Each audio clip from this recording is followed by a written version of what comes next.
privilegio que tenemos de estar delante de ti y poder hacerlo, Señor, con un corazón sincero, purificar nuestros corazones a través del agua limpia que produce tu palabra cuando es creída y es recibida, Señor.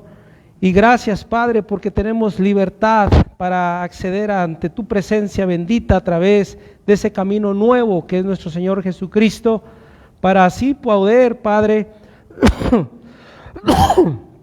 honrarte, alabarte, glorificarte, Señor, y poder también, Señor, suplicarte para que nos bendigas y nos guíes a través de tu santa palabra, pero también por tu Santo Espíritu, para que podamos someternos, Señor, a la verdad de tu palabra y podamos así honrarla al obedecerla, al cumplirla. Permítenos ser congruentes con tu palabra, que podamos ser siervos diligentes, Señor, ante tus mandamientos, que podamos, Señor mío, como hijos obedientes, honrarte, Señor, con fidelidad. Ayúdanos, Padre Santo, y te pido que personalmente me permitas poder compartir tu palabra con poder, con autoridad, pero sobre todo con amor y precisión. Que sea tu palabra quien hable a nuestras vidas. Todo esto te lo suplico por los méritos gloriosos de Cristo Jesús. Amén. Tome lugar. Hermanos, vamos a continuar con la serie que hemos estado llevando adelante sobre el camino a un avivamiento permanente. No van a creer, pero ¿saben en qué mensaje vamos? ¿Qué número? Ya tenemos bastante tiempecito, ¿verdad? Es que comenzamos con Romanos capítulo 1, versículo 1. Entonces ya vamos Romanos capítulo 7, versículo 7, ¿verdad?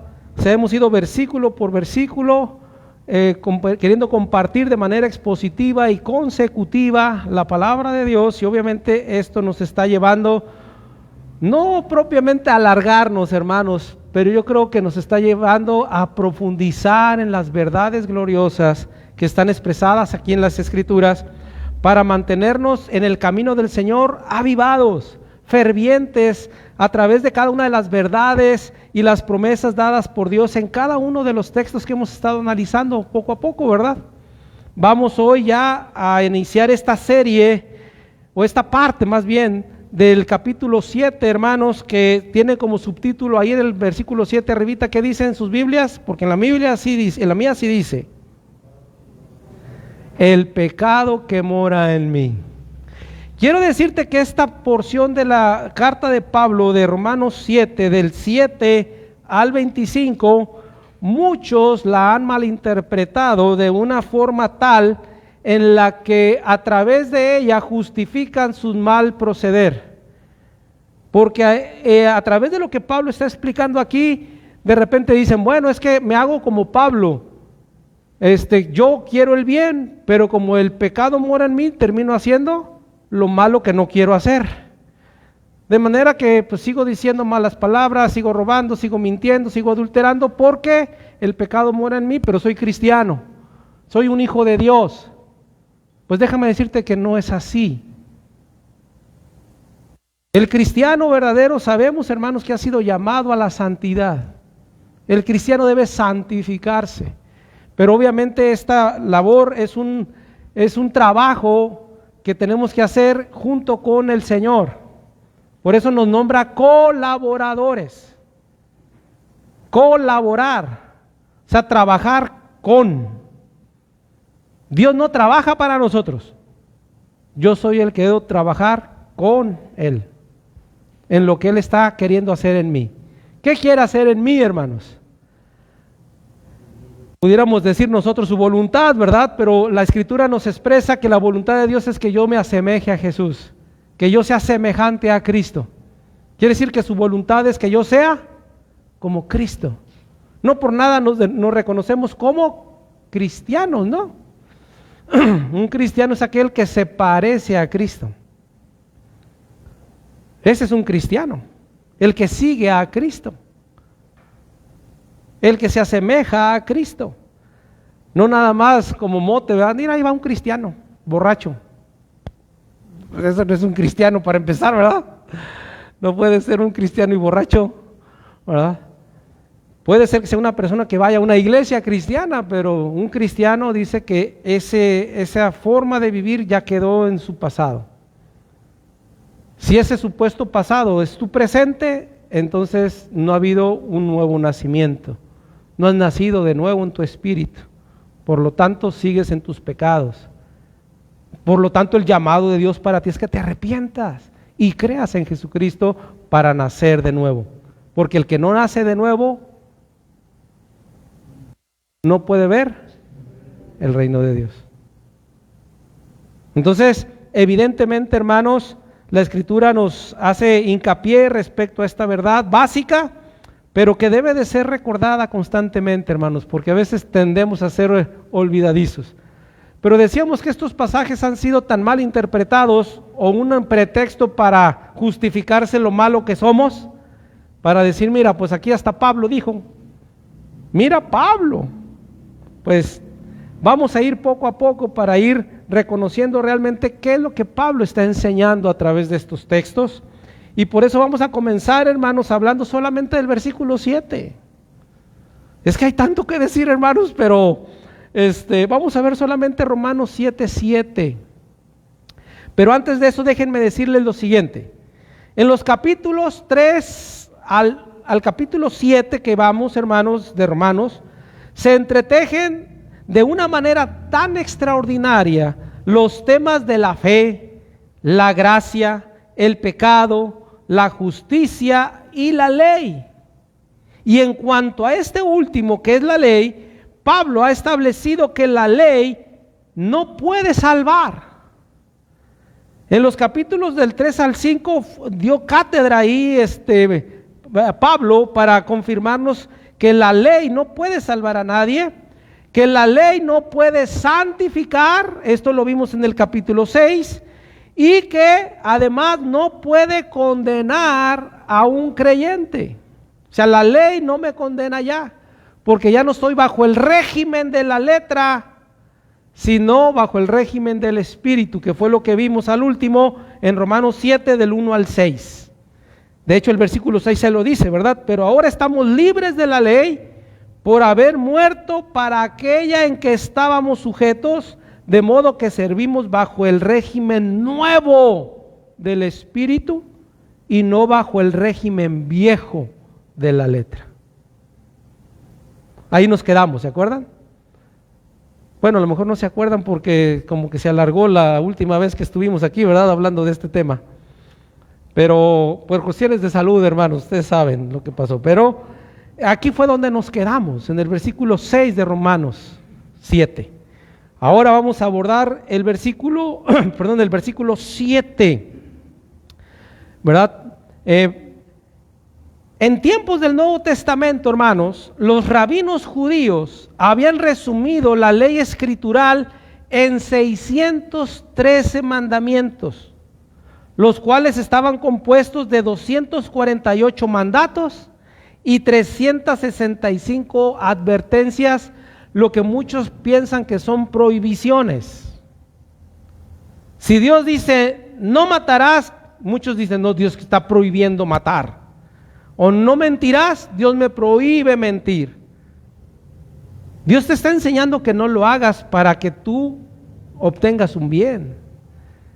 Cuando dice en una placa así como la que está allá mero atrás y que te dice peligro, alta tensión, no tocar, te está prohibiendo que no le toques ahí, o te está advirtiendo que si tú metes la mano te vas a electrocutar. Es muy diferente una advertencia a una prohibición. Dios no nos prohíbe nada, Dios nos advierte. Al final de cuentas, la decisión de hacerlo o no hacerlo, ¿en quién está? En ti. Entonces no está prohibido. Si estuviera prohibido, Dios no te deja. ¿O crees que le faltan recursos a Dios para prohibirte hacer algo?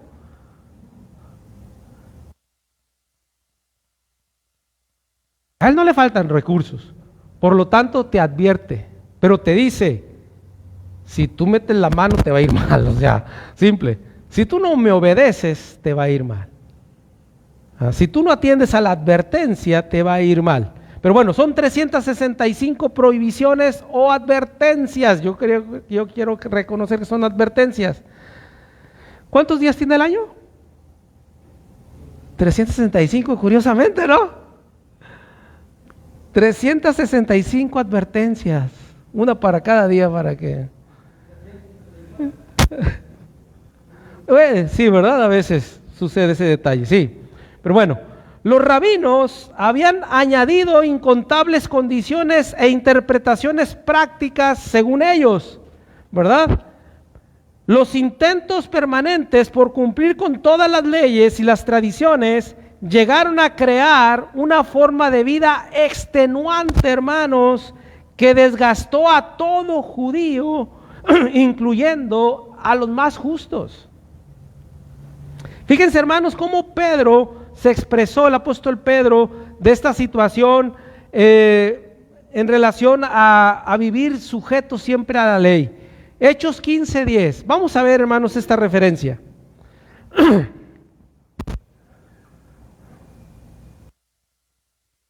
Hechos 15:10.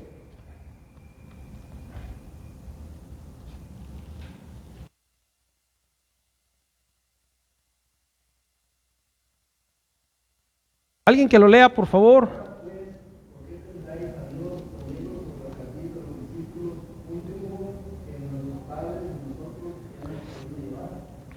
¿La ley llegó a ser qué? Un yugo. Un yugo.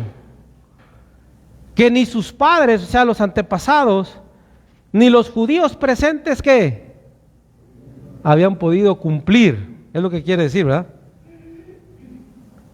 Ni ellos, ni ustedes, ni nadie ha podido cumplir la ley. Recuérdense que había el conflicto, hermanos, que se estaba generando en relación a que muchos judíos que se estaban convirtiendo al cristianismo, ellos estaban no muy conformes con la obra suficiente de Cristo en términos del perdón de sus pecados y la salvación de su alma, que algunos creían que debían de circuncidarse, ¿verdad? Todo gentil que se convertía a Cristo, que debían de conservar ciertos ritos, ¿verdad? Que guardaban los judíos en términos de la ley. Pero era claro que ellos no tenían tal vez la información o no querían aceptar que ya estábamos bajo el nuevo régimen del Espíritu, ¿verdad? El nuevo pacto en Cristo, y que en Cristo estaba cumplido todo, hermanos. Estaba cumplido Shabbat, estaba cumplido la Pascua, estaba cumplido los mandamientos, o sea, todo estaba cumplido en Cristo, de manera que inclusive la circuncisión, pero estos decían que debían de circuncidarse. Se hace este concilio en Jerusalén para determinar y tratar de ayudar a los judíos creyentes que todavía no estaban muy conformes con la gracia de Dios en Cristo, a aclarar esta parte y decir definitivamente, ¿verdad?, que ciertas cosas que ellos querían que los gentiles conservaran no era necesario. Por eso Pedro, cuando le toca hablar, dice que él les recuerda a todos ahí que la ley fue algo que se llegó a considerar como un yugo. En los tiempos de Jesús, hermanos, había dos tipos de yugos que eran muy comunes usar. Lo que nosotros conocemos como una yunta de bueyes, ¿se acuerdan? Era un yugo. La yunta era ponerle un pedazo de madera, ¿verdad?, grueso, pesado, en el cuello o en el pescuezo del buey para ayudarlo. Sí, la yunta de bueyes. Ese es un yugo, ¿verdad? El yugo es lo mismo que se usaba en aquel tiempo, un yugo, y normalmente se ponían dos bueyes para arar, ¿verdad? Un buey de experiencia y uno joven, para que el joven aprendiera, y si se moría el viejo, ya el otro ya estaba listo. Y pues, repetían el método, ¿no? Pero también había un yugo que era el que se usaba en las cárceles o en la prisión, que se ponía, ¿verdad?, en los pies o en las manos para mantener ahí cautivo a estas personas, ¿verdad?, que no se pudieran escapar. También eran conocidos como cepos, pero eran yugos también, o sea que nadie podía liberarse. ¿Quién podía sentirse libre, sujeto a la ley? Nadie. Entonces, Pedro, cuando le toca dar, o le es dada la palabra en el concilio ahí en Jerusalén, él les dice a todos los judíos: ¿por qué tientan a Dios poniendo sobre la cerviz, ¿verdad?, sobre el cuello? O sea, hace alusión como al yugo, ¿verdad? A la yunta de bueyes, ¿no? Dice, sobre la cerviz de los discípulos, o sea, de los creyentes gentiles, un yugo que ni nuestros padres, ni nosotros, o sea, ni ellos en el pasado, ni nosotros en el presente, hemos podido llevar. Lo decimos, hermanos, porque evidentemente sigue habiendo iglesias, personas que hablan de ser cristianos y que dicen que si tú no guardas ciertos aspectos de la ley, no estás bien con Dios. Como por ejemplo, hablábamos ahorita, ¿no?, en los nuevos creyentes sobre el diezmo. Muchas personas siguen pensando y creyendo que el diezmo sigue siendo una ley para nosotros y que se tiene que obligar o instruir a la persona que se sienta con el deber de diezmar. Y si el pastor se da cuenta que no diezmas, va y te recuerda en tu casa, ¿verdad? Va el lunes y te dice: hey, el diezmo. Bueno, aquí no, pero en otros lugares sí. De hecho, un hermano que estábamos ahí, él dijo: yo estaba en tal lugar y sí, me cayó el pastor para cobrarme el diezmo. ¿Será así? ¿Tengo el deber de diezmar bajo el nuevo régimen del Espíritu? No, hermano. ¿Pero eso quiere decir que no debo de dar? No. No voy a hablar ahorita de mayordomía espiritual, hermanos, y de mayordomía económica. Pero es importante entender, ¿verdad?, de que ciertos aspectos de la ley ya no tienen parte para nosotros. Nosotros debemos guardar Shabbat. Nosotros debemos circuncidarnos. Gracias. O sea, no. Debemos guardar las lunas nuevas.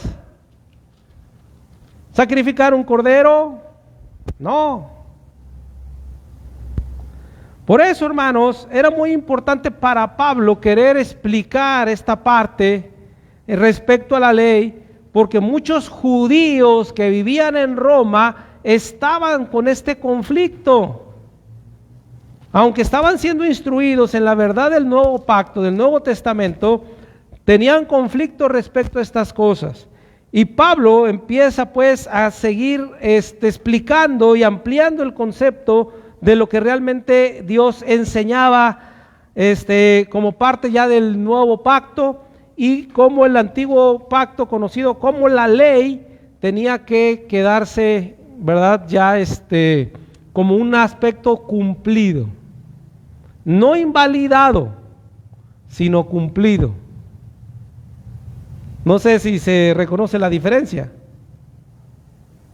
No está abrogada la ley, está cumplida en Cristo. Pero bueno, a lo mejor después voy a explicarlo mejor, ¿no?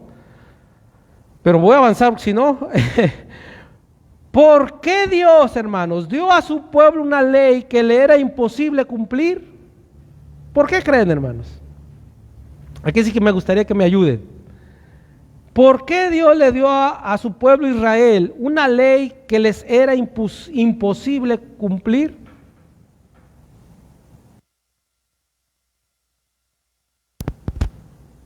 Ya lo dijo Pedro, ni sus padres ni ellos habían podido cumplir. ¿Por qué cargar a los creyentes gentiles con esto que nadie puede cumplir, no? Bueno, su propósito, hermanos, no fue solamente revelar el estándar de justicia por el cual debían de vivir, sino también, hermanos, el propósito era mostrar la imposibilidad, hermanos, de poder vivir una vida justa, perfecta y santa bajo la condición de pecado con la que el hombre fue afectado desde el huerto del Edén. ¿Por qué? Porque había personas que llegaban a creer y a pensar que eran buenos, que eran justos ante Dios, que eran santos por cumplir con los... ¿Qué decía Pablo en cuanto a que él había sido hebreo de hebreos, circuncidado al 8º día, irreprensible en cuanto a la ley? O sea, ¿qué decía él? Ajá, pero en este sentido, mande. Exactamente, si se trata de jactarse, yo puedo jactarme de estas cosas como judío cuando yo no conocía a Cristo y yo pensaba que yo estaba bien, que estaba aprobado por Dios. Pero cuando llego al conocimiento de Cristo, ahí ya lo que comentó mi hermano Félix, dice todas esas cosas ahora sí las tengo por basura. Entiendo que no tienen valor ninguno. Hay gente que dice que la basura de unos es el tesoro de otros, pero normalmente la basura para nosotros es basura, ¿no? O sea, la basura no sirve y no tiene valor. Es a lo que está refiriéndose Pablo, cuando dice que lo que yo tenía antes como ganancia, ahora la considero basura, o sea, una ganancia ante Dios. Entonces, la idea aquí, hermanos, es que parte del propósito, hermanos, de Dios de establecer esta ley, la cual era imposible de cumplir, era para reflejar realmente que el hombre, hermanos, no puede ser ni justo, ni bueno, ni santo, ni perfecto. Ahorita en la escuela dominical se hablaba de aquel hombre que decía, maestro bueno. ¿Y qué le dijo Jesús? O sea, no hay nadie bueno, sino solamente. Pero nosotros ¿a cuántas personas no le hemos dicho, ay, tú eres buena gente? Algunos hasta le decimos, no, te vas a ir al cielo con tus zapatos.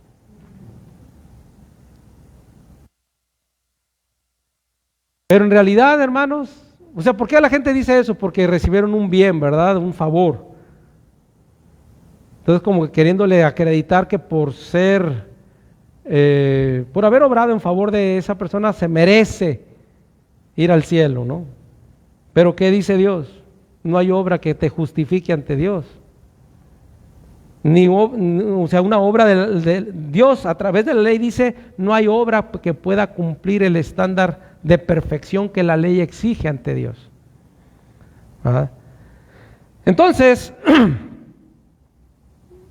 debido a la pecaminosidad del hombre, si alguien se medía con honestidad, tenía que ver su injusticia, su impiedad y su imperfección ante la ley.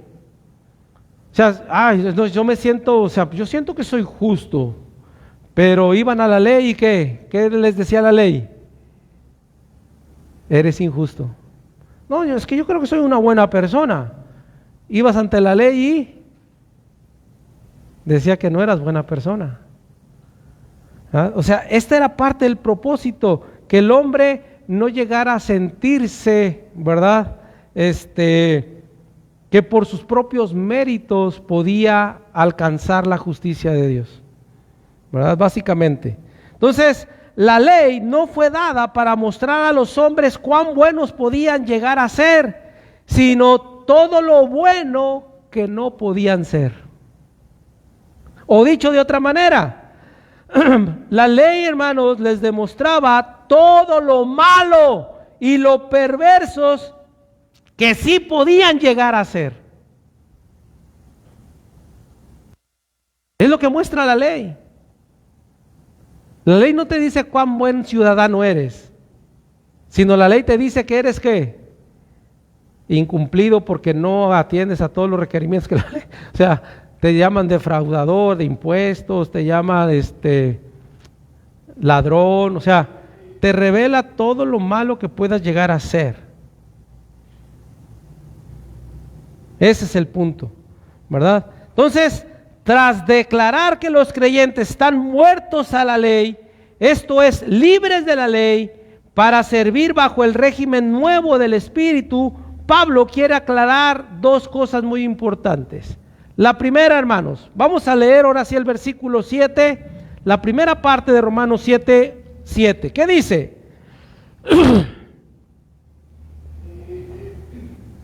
¿Qué pues diremos?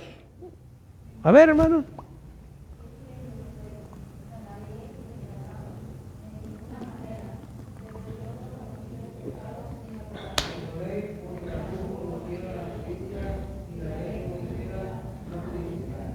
Bueno, ¿qué diremos pues? ¿La ley es pecado?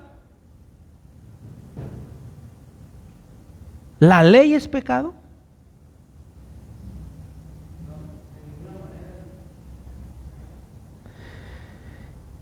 Una de las primeras cosas que Pablo quiere dejar en claro es que la ley no fue un medio para hacer pecar al hombre. Por eso lo que decíamos, las prohibiciones. ¿Cuánta gente dice es que lo prohibido es lo más? Entonces, ¿para qué Dios nos prohíbe cosas, verdad? Si es lo que más me tienta, lo que más me atrae. Ahora, Dios lo establece como una ley que no. Entonces pareciera como que Dios me puso una trampa a través de la ley para que yo peque. ¿Eso es lo que quiere decir Pablo? De ninguna manera, dice aquí. Porque algunos pues dicen, entonces, ¿para qué está la ley? O sea, ¿por qué Dios dio esa ley? ¿Para que yo peque? Claro que no. Hermanos, notemos que el apóstol ya sabía lo que algunos judíos dirían después de conocer su argumento anterior, o sea, de que ya no estamos bajo el régimen de la letra, sino del espíritu. Lo que Pablo está queriendo decir con la primera pregunta es, ¿qué es lo que estoy diciendo? ¿O qué es lo que quiero decir? Cuando dice, ¿qué diremos pues? Ese ¿qué diremos pues? Ya traducido a nuestra forma de decirlo sería, ¿qué es lo que estoy diciendo? ¿O qué es lo que quiero decir con que ya no estamos bajo el régimen de la ley, sino del Espíritu? O sea, ¿qué es lo que quiero decir? ¿Que la ley es pecado? La segunda pregunta. ¿Que la ley es pecado? Hermanos, debe ser claro que jamás estaría queriendo decir que la ley dada por Dios a través de Moisés era algo malo, ni que era la forma y obra perversa para hacer que los seres humanos pecaran, y mucho menos decir que el cristiano podía olvidarse de las normas de la ley y vivir como mejor le pareciera. Era claro que no. Pablo una vez más usa la expresión más fuerte de negación que está en el idioma griego. Mejoroito. O sea, por supuesto que no. Yo no estoy diciendo que un cristiano ahora es libre de la ley para vivir y hacer lo que se le antoje. No estoy diciendo que la ley es pecado por cuanto proviene de Dios la ley, entonces Dios es un Dios de pecado. No. Mejoroito, decía él. No, de ninguna manera. Porque parece que algunos creen que es Dios. ¿Qué desean los borrachos? Ay, Señor, si en la cruda, si en la borrachera te ofendí, en la cruda me sales debiendo, sí, ¿verdad? Como que si Dios tenía la culpa ahí. Cuando las personas están siendo tentadas, ¿qué dice? Ay, Dios mío, ¿qué? Ay, Dios mío, no me tientes. O sea, como que si Dios te está tentando para pecar. Y si a alguien le va mal en la vida, ¿qué dice? Ay, Dios, ¿por qué Dios yo? ¿Por qué a mí, Señor? Alguien dijo, cuando te sucedan cosas malas en tu vida, no digas por qué, mejor di para qué. ¿Para qué? O sea, Dios es un Dios de propósitos. No es un ser que se complace con el sufrimiento humano. No dice, ay, ahorita le voy a dar a este de esta manera y a este le voy a quitar aquí, lo voy a meter en este problema. No, hermano. No. Pablo quería dejar claro esto porque había muchos detractores, gente que quería distorsionar las sanas palabras de nuestro Señor Jesucristo. Recuerden que Pablo estaba siendo asediado por los judíos fariseos, hermanos. Y no solamente no solamente estaba enfrentando esto, sino que también a todas las sacerdotes y todos los líderes de las demás religiones paganas en donde estaba llegando el evangelio, hermanos. ¿O tú crees que la gente estaba tan contenta de que llegaba Pablo y se establecía una iglesia y de repente ya aquellas personas que adoraban a Cera, a Baal o que a Diana de los Efesios, etcétera, estaban tan contentos con que ellos ya no fueran ahí? No, hermanos. Le atribuían a Pablo muchas cosas con la intención de distorsionar y de confundir a la gente y de hacer que vieran en Pablo un mal líder y lo que enseñaba algo perverso. Por eso Pablo hablaba de esta manera, ¿verdad? ¿Qué diremos pues de todo lo que ya les he mencionado? Entonces debemos pensar que la ley es pecado. O sea, no, definitivamente no. La ley no solamente, hermanos, no es pecaminosa, sino que continúa siendo de gran valor para todo creyente, como lo vamos a ver más adelante. Alguien dice, ¿por qué tenemos que leer el Antiguo Testamento? No, el Nuevo Testamento nomás. Hermanos, ¿cómo vamos a poder entender la obra expiatoria de Cristo si no vas a Éxodo, hermano? Si no conoces la historia de la Pascua.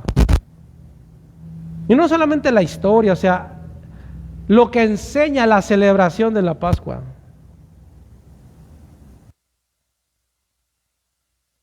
¿Cómo vas a entender eso? No vas a lograr, vas a tener una idea y una interpretación personal de lo que implica la obra de Cristo, pero no conforme a la verdad de Dios. Se han enseñado tantas barbaridades porque la gente dice, es que yo así le entiendo. Aquí ¿qué importa lo que entiendas? Aquí no importa lo que tú entiendas, importa lo que Dios dice. ¿Qué es lo que Dios está diciendo? Eso es lo que importa.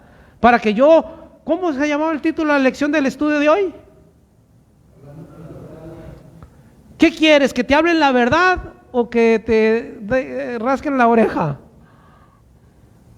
¿O te soben la espalda? ¿O te digan cuán bueno y bonito eres? Imagina a alguien que me diga que soy guapo, pues te estás burlando de mí o qué, pues, ¿verdad? No, la verdad, y en este caso en específico, hermanos, la verdad de Dios debe de estar por encima de cualquier cosa. Por eso yo tengo que conocer, tengo que ser instruido en las verdades de lo que es toda la palabra de Dios, porque dice el apóstol Pablo que toda la escritura ha sido inspirada por Dios. Ya por el simple hecho de que ha sido inspirada o dada por Dios, exhalada por Dios, ya tiene un valor y un peso de importancia muy grande, ¿o no lo crees? Ahora, todo lo que Jesús hizo fue confirmar todo lo que el Antiguo Testamento había enseñado. Nada más que todo se cumple en Él. ¿Cómo voy a entender Shabbat, hermanos, en Cristo? O sea, mi reposo en Cristo, si no entiendo, hermanos, lo que fue Shabbat para el judío. Por eso llegan los adventistas del séptimo día y te dicen, no, aquí dice el mandamiento que si tú no guardas el sábado, te vas a ir al infierno. Ay, pues déjame algo de los tuyos para no irme al infierno.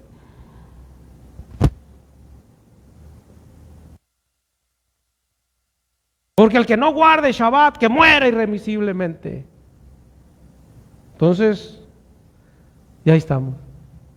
Y que si tú no das el diezmo, no te vas a salvar. Es más, eres ladrón, miserable y maldito y sois con maldición. Y ahí estamos, ¿no? Entonces hay que dar y estás forzado.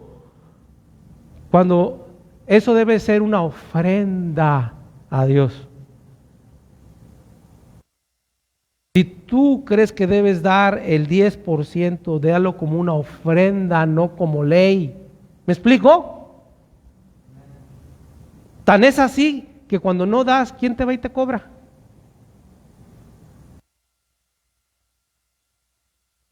Hay quienes no dan el diezmo.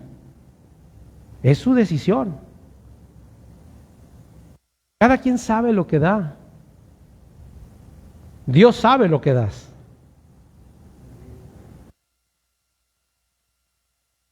Pero pregúntate si lo que das honra a Dios. Porque hay veces que damos cosas que pueden resultar en ofensa a aquel que se la das. Y una vez le di a mi esposa unos tenis nuevos y se enojó conmigo, hermanos. Se enojó conmigo.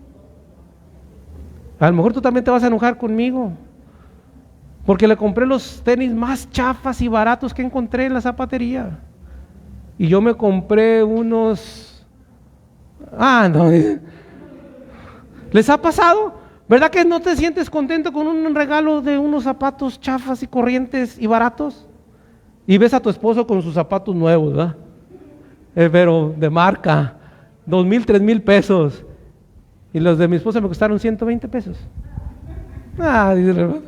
Bueno, debería estar agradecida porque le compré unos zapatos nuevos, ¿no? A veces así decimos con Dios, ¿qué? Son 10 pesos, 20 pesillos, ¿qué? Ya los quisiera cualquiera, pero Dios te da la vida, te da trabajo, te da tu familia, te da todo cuanto tienes. Esa ofrenda no lo honra, hermano.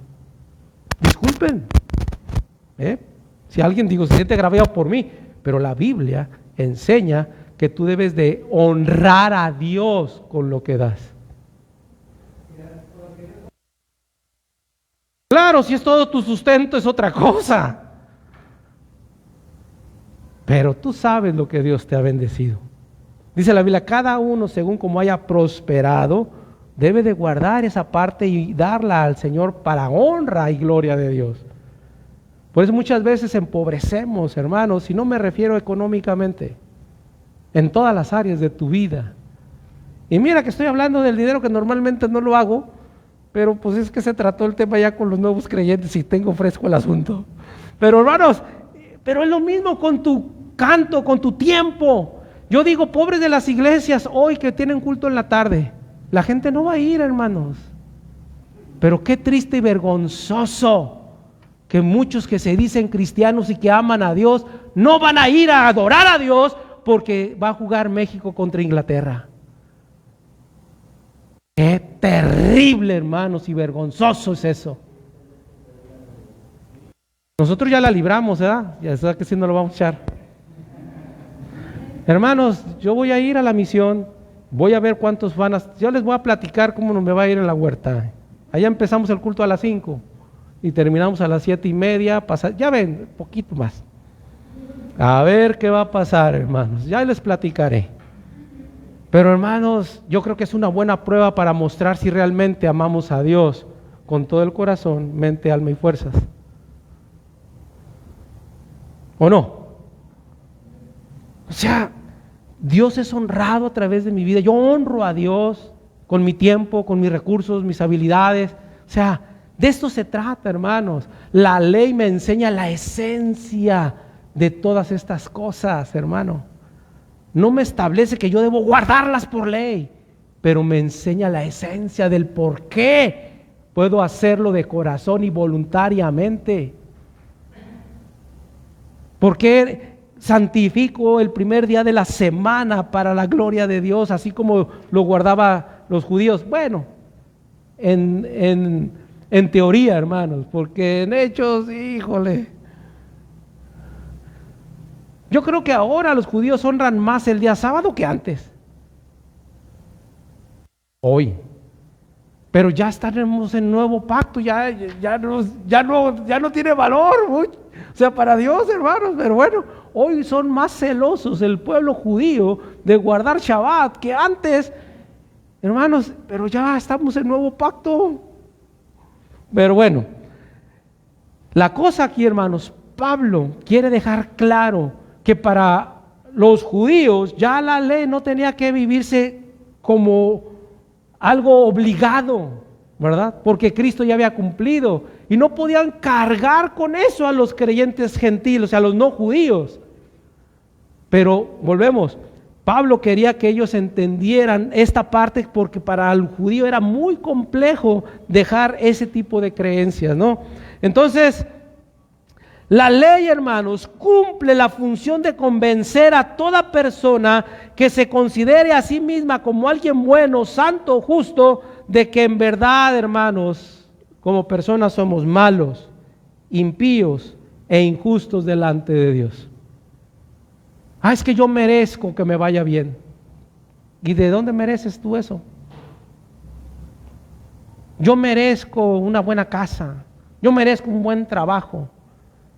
Yo creo que pues me he ganado, ¿no? Ya el poder que ya me vaya bien. Que Dios te recuerda a través de su ley que sigue siendo malo, pecador, perverso, corrupto, imperfecto, injusto. Solamente el cristiano que es declarado justo y perfecto y santo delante de Dios, aún ahí por la ley de Dios, ¿cómo seguimos considerándonos? ¿Dignos de la gracia de Dios? ¿Merecedores del perdón de Dios? ¿Dignos de irnos al cielo? Si lo piensas, estás equivocado. Sigues siendo igual de indigno que lo eras antes, igual de pecador que eras antes, igual de inmerecedor que eras antes, solamente que ahora en Cristo Dios te ha otorgado su gracia para que ahora seas santo y salvo por su gracia. Pero seguimos mereciendo el infierno, seguimos mereciendo el castigo y la ira de Dios, pero Dios ha obrado en misericordia para que esto no suceda. Al contrario, hemos sido perdonados y hemos sido salvados en Cristo Jesús. Eso es lo que Pablo quería dejar claro. Para que tú y yo lo tengamos claro ahora, ¿verdad? Porque algunos cristianos se sienten tan santos como que si siempre han sido santos, y tan justos como si siempre hubieran sido, como que si nacieron justos, ¿verdad? Algunos, no, yo nací siendo cristiano. Caray, pues ¿cómo le hiciste, verdad? Yo nací siendo cristiano. ¿Cómo es eso? ¿Cómo en el vientre o al nacer o a los 40 días de vida pudo aceptar a Cristo y reconocer su pecado, su maldad? ¿Cómo pudo haber hecho eso a alguien, hermano? Pero pues es gente que se siente pues se siente a sí misma justa, ¿verdad? Pero la ley nos recuerda que no, hermanos. Ciertamente no es el medio para hacer pecar al hombre, sino que es el medio para saber que el hombre es pecador. Eso. Porque acuérdate que el hombre no es pecador porque peca, sino peca porque es pecador. Ese es el punto. Lo segundo, hermanos, la segunda parte es precisamente dice, ¿qué diremos pues? ¿La ley es pecado? De ninguna manera. Pero la segunda parte es, yo no conocí el pecado sino por la ley. Porque tampoco conociera la codicia si la ley no dijera, no codiciarás. Que por cierto, ¿cuál es qué número de mandamiento es? No codiciarás las cosas ajenas, ni la mujer de tu prójimo, ni el buey, ni...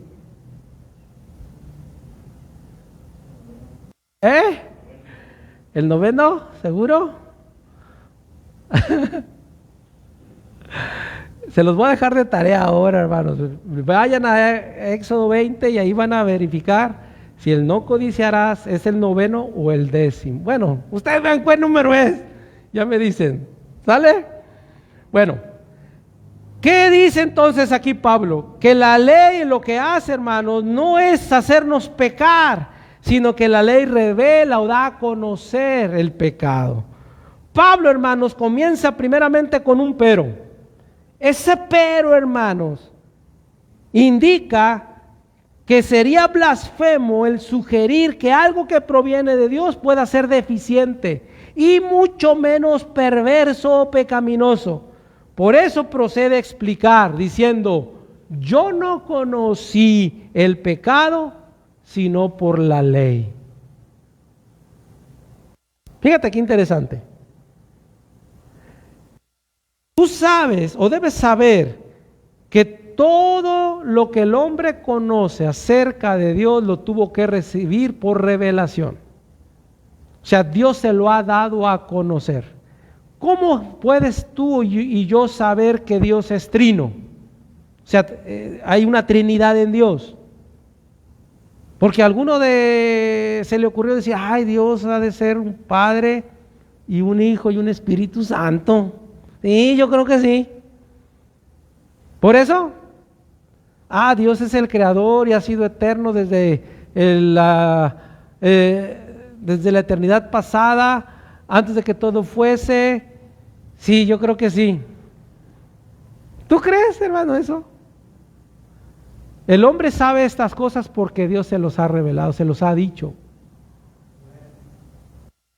Pues mira, Dios también nos revela lo que es pecado. ¿Y cómo lo hizo? A través de la ley, simple. ¿Cómo podrías saber tú que ese sentimiento de envidia que sientes de que otro tenga más que tú se llama codicia si Dios no te lo hubiera dicho? Tú dime. ¿Cómo lo hubiera sabido? ¿Cómo el hombre lo hubiera sabido?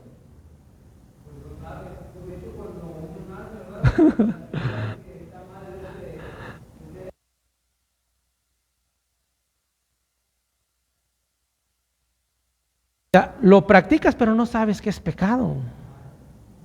O sea, lo haces porque eres pecador, pero ¿quién te dijo que eso era pecado? Dios. Hoy en día mucha gente adora ídolos y piensa que está bien, y cuando tú le dices que la Biblia dice que eso es pecado, se enojan contigo, ¿o no es cierto?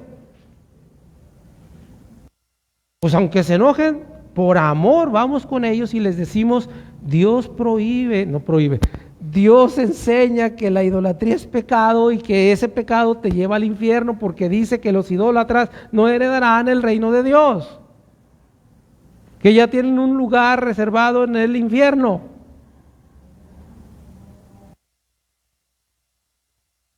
O sea, hay que decirles, ¿verdad? Claro, hay que saber también decírselo, ¿no? Como dicen por ahí, pero, o sea, pero ¿cómo vas a...? Yo no sabía que el que yo me postrara ante una imagen y le besara los pies ahí mugrosos junto con todas las babas de todos los demás, ¿no les tocó hacer algo así? ¿O nomás a mí? ¿Sí o no? Ah, bueno, para no sentirme tan mal, hermanos. Yo no sabía que eso era pecado. Yo no sabía que eso enardecía a Dios, su ira justa y santa, hermano. Su carácter santo y justo. Yo no sabía que Él se enardecía por eso. Y yo lo hacía con devoción, me iba a talpa a pie. Y al llegar al atrio me iba de rodillas. Y llegaba hasta allá, hasta donde se podía. Y yo decía, este sacrificio es para ti, Madrecita Santa. Y decía un montón de cosas. Y cuando leí en la Biblia que eso era pecado, hermanos, el Espíritu me quebrantó. Para mí el tema de la idolatría fue el tema de conversión personal. Más que los curas y que la religión. A mí el tema de la idolatría fue lo que Dios, a través de ese tema, fue que a mí me abrió los ojos de mi entendimiento y me hizo ver lo miserable de mi condición y me llegó a cobijarme con la gracia de Dios en Cristo. La idolatría. No sé cómo fue para ti, pero eso fue en mí. Entonces, yo no sabía, pero la ley me lo enseñó. Cuando me enseñan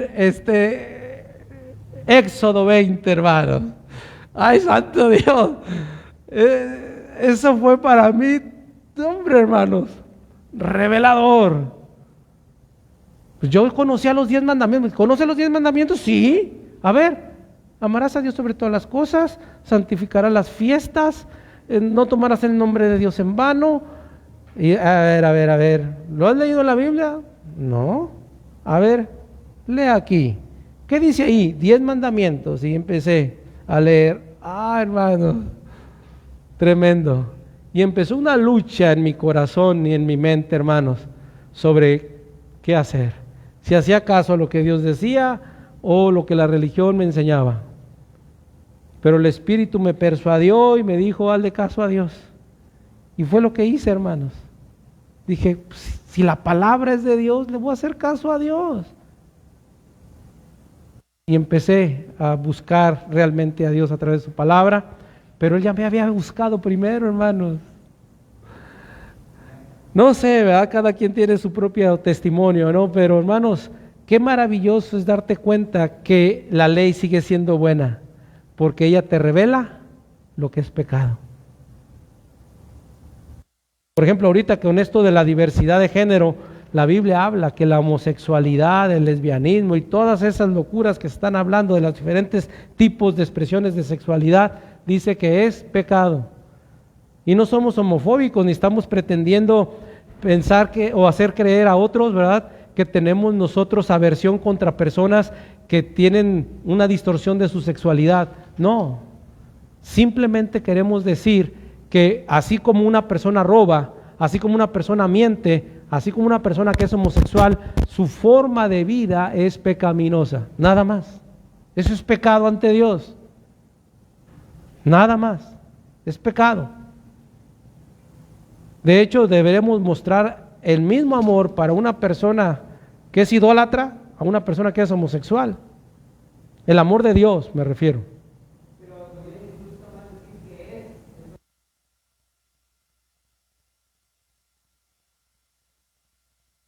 Sí, exacto.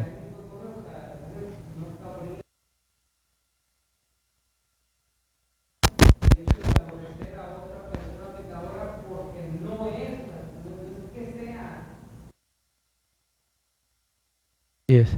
Ahora, lo mismo para un ladrón, un mentiroso, un idólatra, para un homosexual, deben nacer de nuevo, y si ha nacido de nuevo debe dejar esas prácticas pecaminosas en su vida pasada.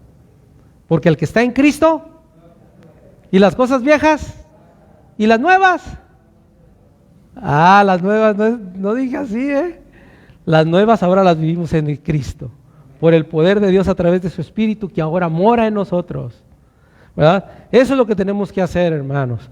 No practicar homofobia ni nada de ese tipo de ideas que algunos tal vez quieran practicar, pero nosotros como hijos de Dios no debemos serlo, jamás, ¿verdad? Pero bueno, entonces la ley sigue siendo buena, sigue siendo perfecta, sigue siendo justa, o sea, no nos hace daño la ley, hermanos. Por mucho que alguien diga, no, deja, eso ya murió, eso ya quedó en el pasado. No es cierto, no es verdad. Está cumplida en Cristo, pero sigue siendo una regla para nosotros de moralidad y de buena conducta ante Dios. Además de que nos revela toda la esencia de lo que Cristo hizo por nosotros, ¿no? Pero bueno, resulta interesante notar que Pablo está hablando en primera persona, ¿te fijas? ¿Qué dice? Yo no conocí.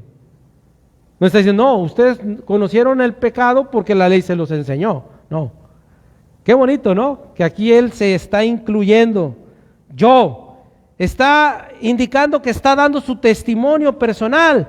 También está hablando de una verdad universal. Con esta expresión se está refiriendo a la convicción de pecado que el Espíritu Santo obró en su corazón. Él decía, yo no conocí que la codicia era pecado hasta que la ley me lo enseñó. ¿Verdad? Es más, ¿quién le enseñó que estaba persiguiendo a Cristo cuando estaba persiguiendo a los cristianos? El Espíritu mismo. Pero ¿qué estaba haciendo él? Estaba matando y no estaba mostrando el amor al prójimo, lo que la ley sí enseña.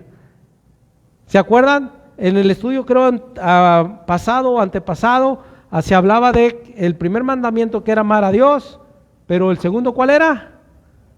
Amar a tu prójimo como a ti mismo. ¿Y qué estaba haciendo Pablo? Matándolos, encarcelándolos, golpeándolos, etcétera. O sea, no estaba mostrando el amor al prójimo.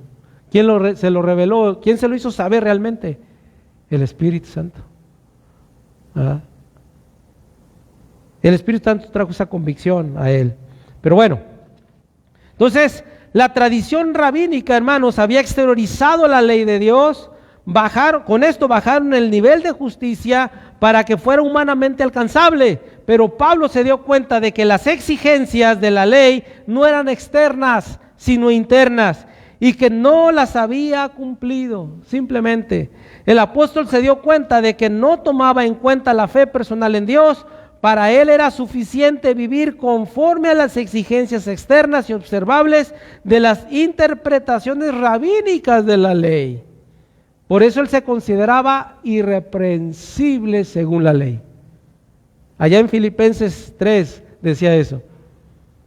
En cuanto a la ley yo era irreprensible. ¿Pero la ley de quién? ¿De Dios? No, era la interpretación de la ley de los rabinos. Porque si él se hubiera hecho una evaluación en cuanto a la ley de Dios, ¿qué hubiera encontrado? Todo el montón de fallas que tenía como humano, ¿verdad?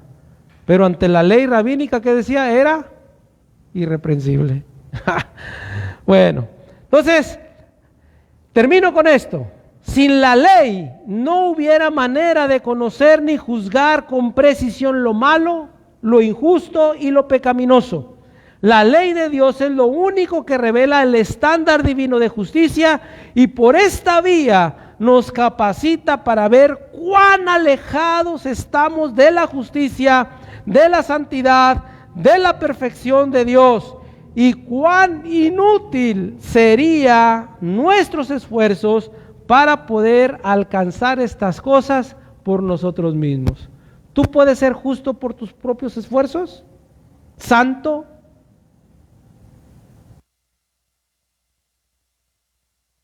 ¿Verdad que no se puede? Solamente a través de Cristo es que dice somos lavados, hemos sido justificados, hemos sido glorificados, hemos sido limpiados, pero por Cristo. Justificados, santificados, glorificados, pero por Cristo. Pero no por el cumplimiento de la ley, porque las obras de la ley no pueden justificar a nadie. Así es que, hermanos, fíjate qué interesante, hermanos, está el versículo 7. No hubieras visto todo lo que tuve que indagar para compartirte esto. A lo mejor puedes decir, no, pues estuvo sencillito. Pues sí, pero la verdad es que, dijeron algunos, me quemé poquito las pestañas, pero hermanos, qué tremendo está lo que dice Pablo aquí. Y mira, nada más vimos el versículo 7. Así es que vamos a ver lo siguiente para la próxima semana, si Dios lo permite, pero que quede claro, hermanos, la ley no es una trampa de Dios para que el hombre peque, ¿verdad? Sino es el medio para revelar lo que es pecado. Puedes evaluarte y debemos todos de evaluarnos en relación a la palabra de Dios, a la ley de Dios, para saber cómo andamos en nuestra conducta, en el hogar, la familia, el trabajo, donde sea. Y vas a ver que Dios te va a revelar el pecado que estamos cometiendo. Así es que Dios nos bendiga. Es más, quiero terminar también con eso. Si reconoces que has pecado, acuérdate, 1 Juan 1:9, si confesamos a Él nuestros pecados, Dios les bendiga.